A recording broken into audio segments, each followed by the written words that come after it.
This video is a part 2 of sorts to a prior video where I ranked every track in Crossworlds. However, for a couple of reasons, I stated that I wouldn't be covering the Crossworlds themselves. Well, here I am once again, and since that video did so well, I'm going to be ranking every Crossworld in this game from worst to best. Not going to make a big intro or anything, just subscribe if you want to see more like this, and let's get into the last pick, which literally, I'm not even hyping it up, genuinely, it's Magma Planet. This may be the most unanimous opinion surrounding this game, that Magma Planet sucks. Now believe me, I'm not someone who blindly follows the hate parade when it comes to things like this. This is not up. No, everyone thinks this way, so I'll agree just because. No, the majority of people are right. Number 15, Magma Planet. I find gliding sections in this game to usually be the weakest part of every track, however, for the most part, they don't really bother me as number 1, they can be designed very well, and number 2, most of the time they don't overstay their welcome. This stage goes against both of the things I said, as it occupies 90% of the stage's runtime, and consists of entirely bland and uninspired flying that just has you drift from left to right to left. It's just that over and over, but it's not like they're proper fun drifts like other tracks. They're just constant turns that require no precision or anything.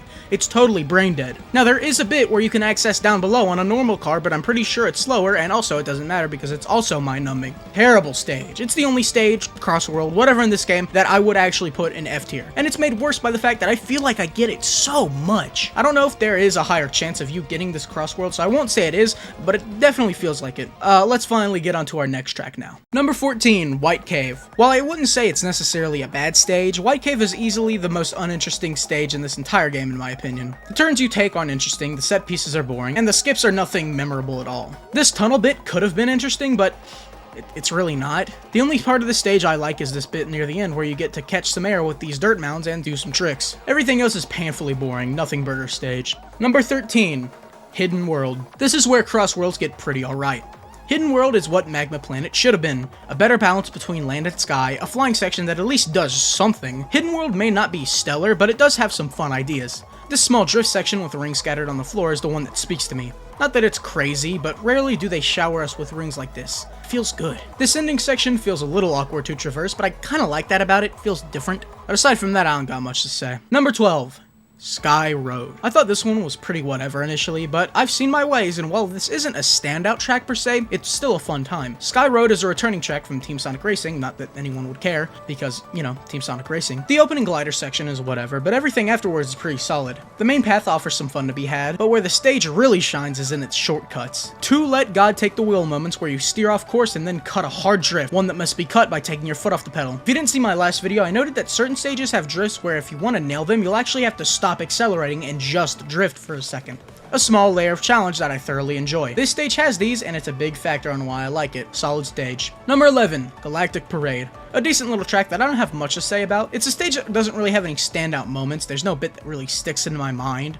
A large stretch of the track consists of driving on this Starlight Road as these two fuckers shoot beams as obstacles. Probably the most fun part of the course is you have to be really attentive. There's this really easy shortcut that you can take, but I almost never do it in online because I only notice way too late because I'm looking at everything else. Even then though, nothing really sticks in my mind. Does not make it a bad track though. I like Galactic Parade. Number 10, Golden Temple. Another stage I wasn't really a fan of at first, but now it's pretty good. My biggest gripe is this water section that feels pretty boring and overstays its welcome for a bit. Other than that, I thought the rest of the stage was pretty good. You have obstacles in the form of these balls throughout most of the track, and they feel really fun to avoid. They're not as annoying as they look, being pretty easy to dodge, but still always feels good to avoid them. Solid track design all around the board, just gets some points taken off for the water section. One thing to note is for some reason, I think I find this stage a little more fun in time trials than I do online. It doesn't really affect its listening, just something I thought I'd point out.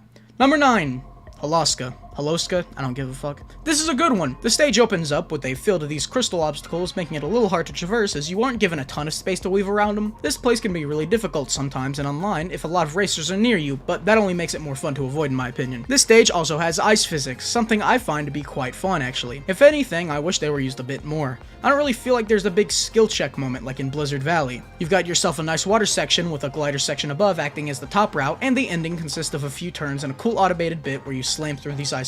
I hope insurance covers that. Number 8.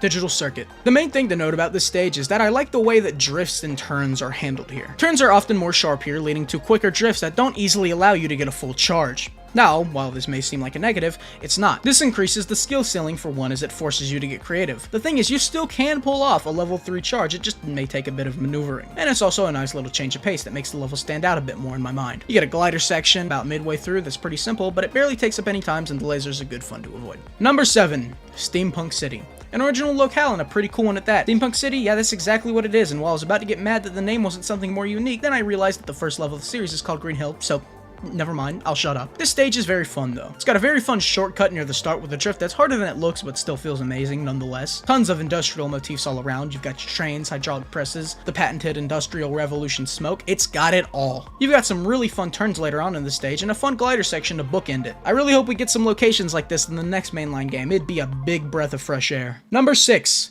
Dinosaur Jungle. I've heard some people say they don't really care for Dinosaur Jungle, and they're fucking wrong, I'm always right. This is some good shit, I can't lie. Really strong opener with a water section that gets you right in the action. Starts you off with some descents that allow you to get some tricks, always a plus. And then some quick turns before you're in the middle of the titular dinosaur jungle. There's dinosaurs that act as obstacles, and they can be actually a bit of a bitch to traverse around, but I honestly fuck with the added difficulty the challenge brings. You get a nice little section after with a nicer shortcut, one that utilizes taking your foot off the pedal, and the stage ends with riding into a travel ring on a dinosaur's back. Yeah, that's pretty fucking cool, don't lie. I love how dynamic the whole stage feels. It's constant action, there's never really a chance to breathe. There's so many sections that feel completely different to the prior one, and I kinda love it for that. My favorite dinosaur is the pterodactyl. Number 5, Roulette Road. I think it's safe to say that everyone loves Roulette Road just as they love gambling, and it's easy to see why. While I'd say it's one of the more simple tracks when it comes to its layout, there's more than enough variety to keep each new section of the track feeling fresh. It's the same compliment I had to give Dinosaur Jungle, and I have the exact same feeling here. This shortcut near the start, these long drifts, tricking off of these wheels, which act as forks in the road, all topped off with a really nice song that captures the energy of the track's pacing. Number 4, Sweet Mountain. This is where we get to Crossworlds that are pretty much perfect. They all offer loads of fun, and the first track to kickstart this perfection is Sweet Mountain. This is a track I feel is slept on pretty heavily. This is the 3rd track in a row where I've said this, but there is so much variety in this track, and because of that, it sticks out to me. Each section feels totally different from the last, and because of this, none of them overstay their welcome. If anything, I think some of these parts could be extended a little. You've got this small water section that can be glossed over in like 5 seconds with the shortcut right as you enter, and this glider section that acts as the ending with the ship firing these, I don't know, jawbreakers or whatever at you. It's constantly engaging, it's unique, and it's just fun. Number 3, Cyberspace. I bet a lot of you were expecting this one to be number 1, and while it is amazing, there are 2 tracks I find to be just a bit better. Obvious plus out of the way, the music is stellar. Flowing was already a fan favorite song due to its basic but catchy nature and almost hypnotizing vocals, so in an attempt, and a successful one at that, to up themselves, they added a saxophone solo that is equally as hypnotizing. It's wonderful. As for the track itself, I didn't put it here just for the music, trust me. A lot of people say that certain Crossworlds should have been main tracks, and I think this is the one that they're talking about most of the time. This is an amazing stage. The layout is amazing, the turns all feel very nice, and this one shortcut is such a blast. It feels pretty identical from this one in Ocean View, which I said was one of the most fun shortcuts in the game. Statement still stands, by the way, and because of that, this shortcut feels equally as amazing. The straightaway at the end with all the trucks is also really striking. Great track. However, it's not the greatest.